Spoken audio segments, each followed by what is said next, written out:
Hola, bienvenido a Plato Online, un canal de YouTube de historia de la filosofía. Me llamo Miguel Sancho y este canal va dirigido a estudiantes de segundo de bachillerato y a todo aquel que se interese por la historia de la filosofía. ¿Por qué he decidido crear este canal? Pues porque veo que no me da tiempo a terminar mi programación en mi temario y creo que esto es una manera resumida y entretenida de poder desarrollar el temario completo y eso es lo que me propongo. Vale, hay que tener en cuenta también una serie de limitaciones. Voy a desarrollar la historia de la filosofía y los autores propios del Distrito Único Andaluz y concretamente me voy a centrar en la línea ontoepistémica, de manera que voy a centrarme en los textos, en los comentarios de textos de cuatro grandes autores. Que son los que corresponden con esa línea ontoepistémica, es decir, relacionados con el estudio o la reflexión sobre la realidad y el conocimiento, que serán Platón, Descartes, Nietzsche y Ortega. Nosotros vamos a trabajar en estas dos primeras clases en el comentario del Fedón y la República de Platón. Las dos primeras para el Fedón y espero que en las tres siguientes podamos desarrollar el análisis de las ideas principales de la República de Platón. Todo el material que yo voy aquí a compartiros, pues lo voy a poner en la pantalla y mucha de la selección de textos y los textos originales también voy a facilitarlo en mi canal para que cualquier interesado, y no solamente el alumno que ya conozca todos estos textos, pues pueda también manejarlos y pueda seguir las explicaciones y pueda hacer las actividades que yo propongo en este canal. De manera que vamos a empezar, en primer lugar, con el comentario del Fedón de Platón.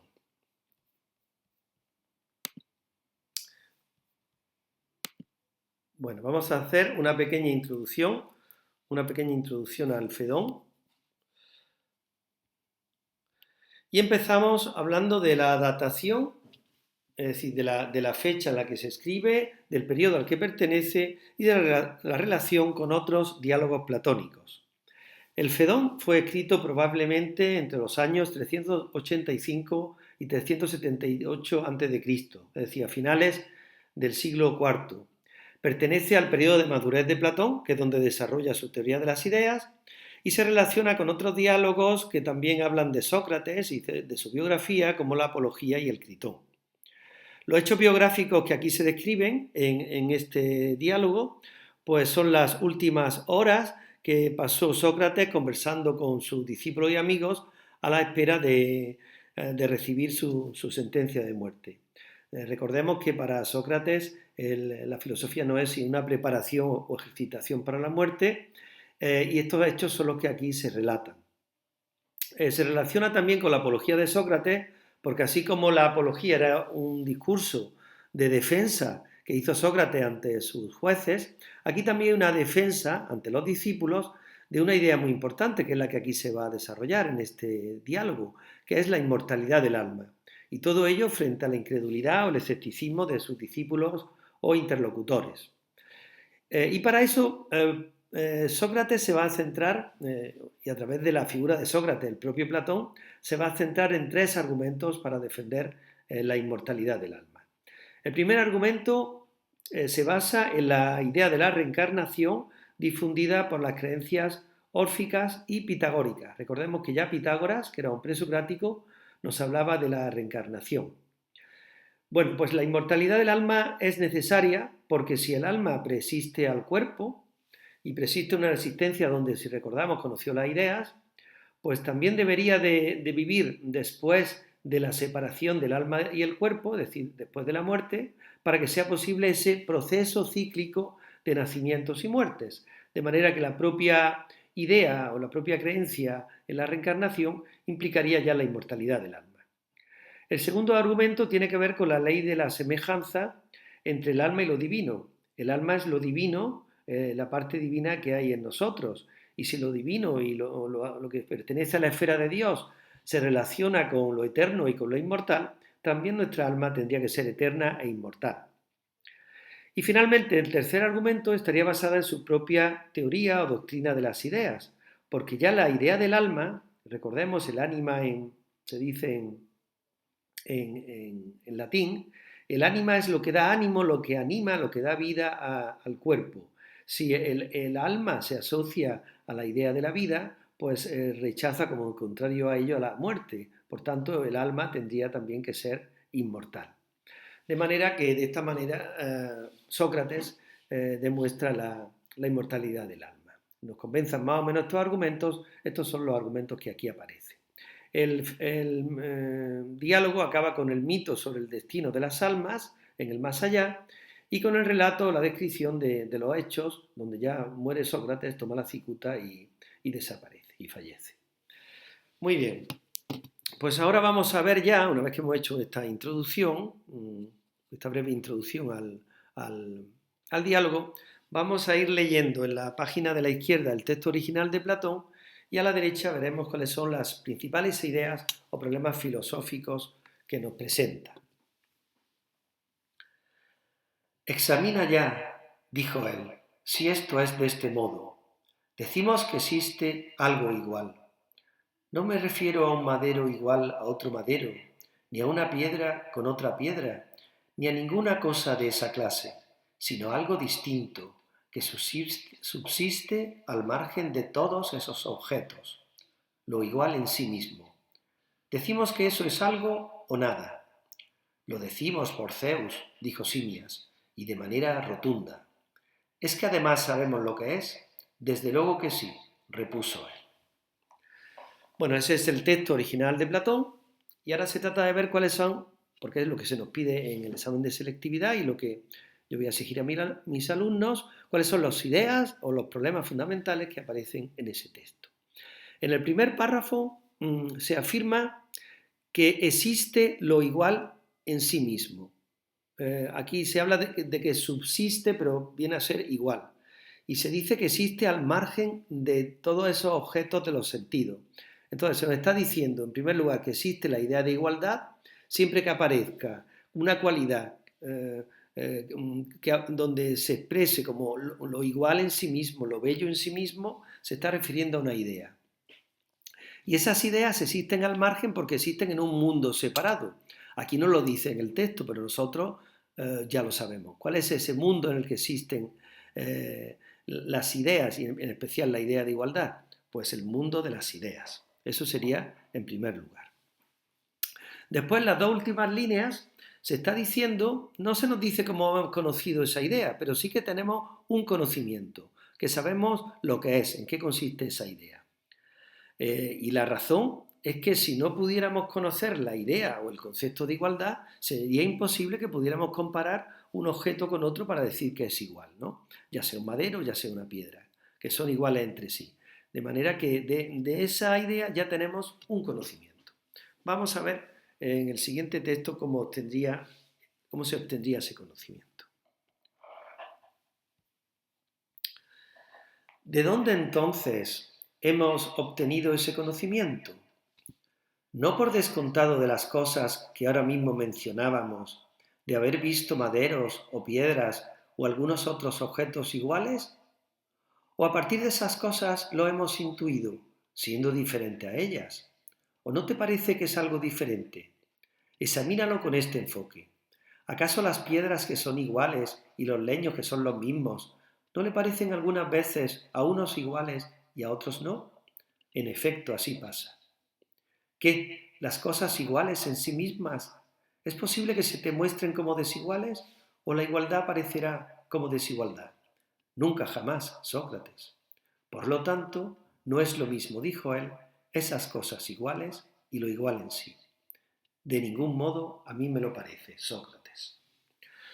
Bueno, como vemos en este texto, el conocimiento de la idea de igualdad, lo igual en sí mismo, se ha obtenido a partir de objetos, de comparar objetos que son iguales. En este caso se nos pone el ejemplo de las maderas, los maderos y las piedras.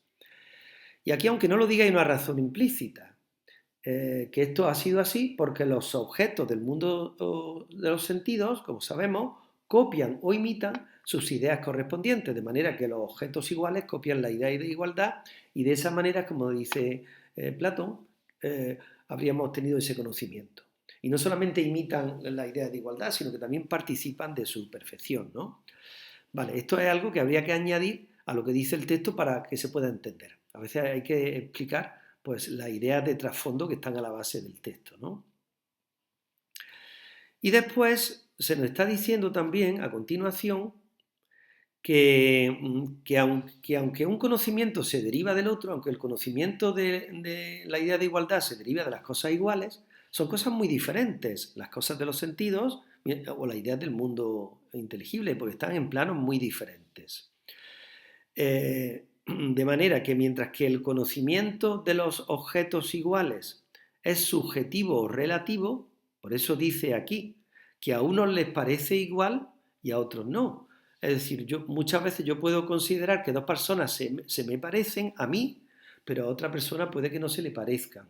Yo puedo confundir dos alumnos y decir que Juan se parece mucho a Pedro, y esa igualdad que yo veo, ese parecido, otra persona no lo ve. De manera que aquí cabe un conocimiento subjetivo o relativo de las cosas sensibles, de los objetos de los sentidos.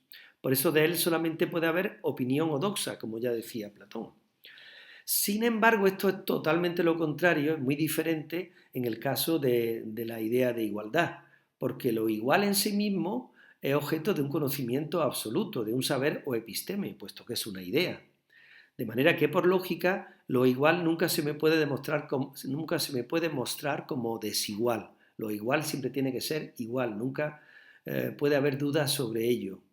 No puede haber discusión, mientras que de las cosas que se parecen en el mundo de los sentidos sí que puede haber discusión. A unos nos parecen iguales y a otros no. Y eso no puede pasar de la idea de igualdad. Continuamos. Con todo, dijo, a partir de esas cosas, las iguales, que son diferentes de lo igual en sí, ¿has intuido y captado, sin embargo, el conocimiento de eso? Es decir, el conocimiento de la idea de igualdad. Acertadísimamente lo dices, dijo. En consecuencia, tanto si es semejante a esas cosas como si es desemejante, en efecto, no hay diferencia ninguna, dijo él, siempre que al ver un objeto, a partir de su contemplación, intuyas otro, sea semejante o desemejante, es necesario, dijo, que eso sea por un proceso de reminiscencia, o que eso sea un proceso de reminiscencia. Así es, desde luego. ¿Y qué? Dijo él. ¿Acaso experimentamos algo parecido con respecto a los maderos y a las cosas iguales de que hablábamos ahora? ¿Es que no parece que son iguales como lo que es igual por sí? ¿O carecen de algo para ser de igual clase que lo igual en sí? ¿O nada? Carecen y de mucho para ello, respondió. Bueno, como vemos, no es un texto fácil. El texto de Platón resulta un poco enrevesado a veces por este tipo de preguntas retóricas, ¿no?, que hay que ir transformando en afirmaciones. Lo que pasa es que se hace en forma de pregunta porque se nos plantea como una propuesta que Sócrates lo plantea como una propuesta que quiere, en la que quiere ver verificación por parte del interlocutor, si el interlocutor lo ve así o no. Por eso se formula en forma de pregunta. Pero aquí en realidad se nos está diciendo dos cosas muy claras, ¿no? Y es el principio siguiente, en primer lugar. Siempre que al ver un objeto, ese objeto te lleve a intuir, te lleve a conocer otro, se parezca más o menos, sea semejante, sea diferente, es necesario que eso se haya producido por un proceso de recuerdo, que Platón llama reminiscencia, ¿no? Siempre que yo al ver el hijo, la imagen del hijo me lleve a la imagen del padre, es porque el hijo me recuerda al padre, ¿no? Ha habido un proceso de recuerdo, porque una imagen me lleve a otra, ¿no? ¿Vale? Entonces, si esto es así, también se podría aplicar al caso que estamos viendo. Cuando vemos maderos y cosas que son iguales o que nos parecen iguales, decimos que se parecen a la idea de igualdad, ¿vale? De manera que la imagen de las cosas iguales nos recuerdan su correspondiente idea, la idea de igualdad, ¿no? Sin embargo, hay una diferencia, porque siempre las cosas iguales carecen de algo. ¿De qué carecen? Aquí no lo dice, pero sí que podemos aclarar que carecen de la perfección de la idea. Es decir, la igualdad nunca se puede dar de manera absoluta en las cosas. Podemos ver ciertos parecidos, pero incluso los gemelos que más se nos puedan parecer siempre tienen alguna diferencia.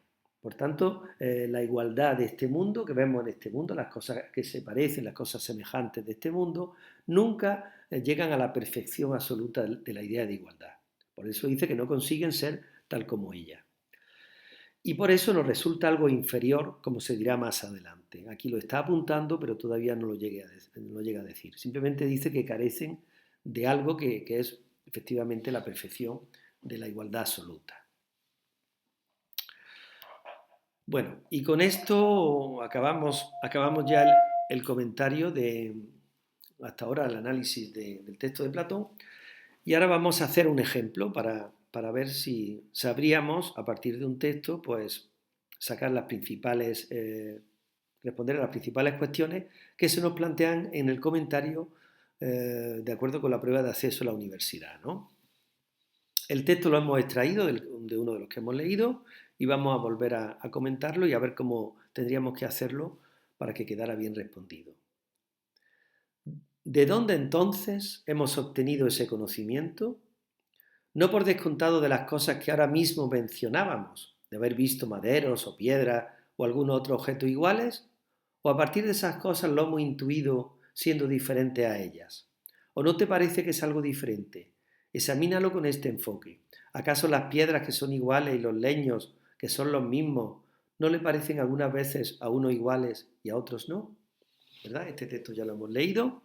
La primera cuestión que se nos va a plantear en la prueba de selectividad y en el examen que yo haré a mis alumnos es identifique y explique de manera argumentada las ideas y el problema filosófico fundamentales del texto elegido. Bien, yo prefiero que antes de responder concretamente a lo que se nos pregunta, habría que contextualizar mínimamente el fragmento, porque claro, nos podemos encontrar con el caso de que el fragmento sea tanto del Fedón como de la República. Normalmente lo suelen decir la referencia, pero si no la dijeran, el alumno tendría que estar en condiciones de saber por la temática a qué diálogo pertenece.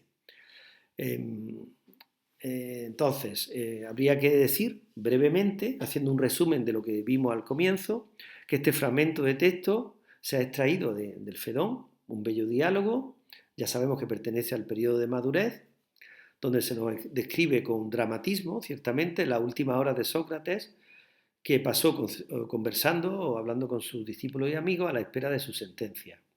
Precisamente el tema de conversación fue la inmortalidad del alma, para compensar, digamos, ese momento dramático. Sócrates estaba convencido y para ello se vale de una serie de argumentos, como vimos, para demostrarla frente a la incredulidad o el escepticismo de sus interlocutores, ¿no? Y ya a continuación, como os digo ya en esa segunda orientación, que la pongo en amarillo porque es solamente una orientación, no hay que escribirla, sino una orientación que le doy a los alumnos. A continuación nos vamos a centrar ya en la cuestión que se nos plantea, ¿no? Que serían las ideas y los problemas filosóficos. Vale. Bueno, pues habría que decir que la principal idea, en primer lugar, es que se refiere al conocimiento de la idea de igualdad. ¿Cómo la hemos obtenido? La idea de lo igual en sí mismo. Pues a partir de haber visto una serie de objetos que son iguales entre sí, que igualamos entre sí, maderos o piedras, ¿no? Y ya vimos que la razón implícita era que, como ya decía Platón, los objetos del mundo de los sentidos copiaban o imitaban sus correspondientes ideas, ¿eh? Los objetos iguales copian la idea de igualdad y también participan de su perfección. De manera que el conocimiento de lo sensible nos lleva al plano siguiente, a ir recordando y a ir conociendo el conocimiento de sus ideas correspondientes. Pero en realidad se trata, como habíamos dicho, de dos cosas diferentes. Y son diferentes porque hemos visto que el conocimiento de los objetos iguales siempre es subjetivo, siempre es relativo, tiene que ver con la opinión ortodoxa, porque a unas personas las cosas le pueden parecer iguales y a otra persona no. Aunque no lo dice aquí, se argumentará un poco más adelante, justo lo contrario pasa con lo igual en sí mismo, que sí que es objeto de un conocimiento absoluto u objetivo. Bueno, y la segunda cuestión que ahora vamos a trabajar que no lo habíamos visto anteriormente, se trata de relacionar las ideas del texto, estas ideas que hemos visto, con la filosofía del autor correspondiente, con la filosofía de Platón en este caso. Y aquí habría que centrarse en tres aspectos de la filosofía de Platón y concretamente de su teoría de las ideas. El dualismo ontológico, en primer lugar, la relación entre los dos mundos y el conocimiento como reminiscencia, porque todas esas teorías están a la base y sirven para explicar lo que nos dice el texto de Platón. Bueno, podríamos empezar diciendo que no podríamos entender este texto, el texto de Platón, si no lo relacionamos con su doctrina de la idea, puesto que es un diálogo propio del periodo de madurez. Y en primer lugar habría que hablar del dualismo ontológico, es decir, que Platón plantea la existencia de dos mundos de características muy diferentes. Por un lado estaría el mundo de los objetos físicos, que también se le llama mundo sensible, porque se obtiene a través de nuestros sentidos, de su conocimiento.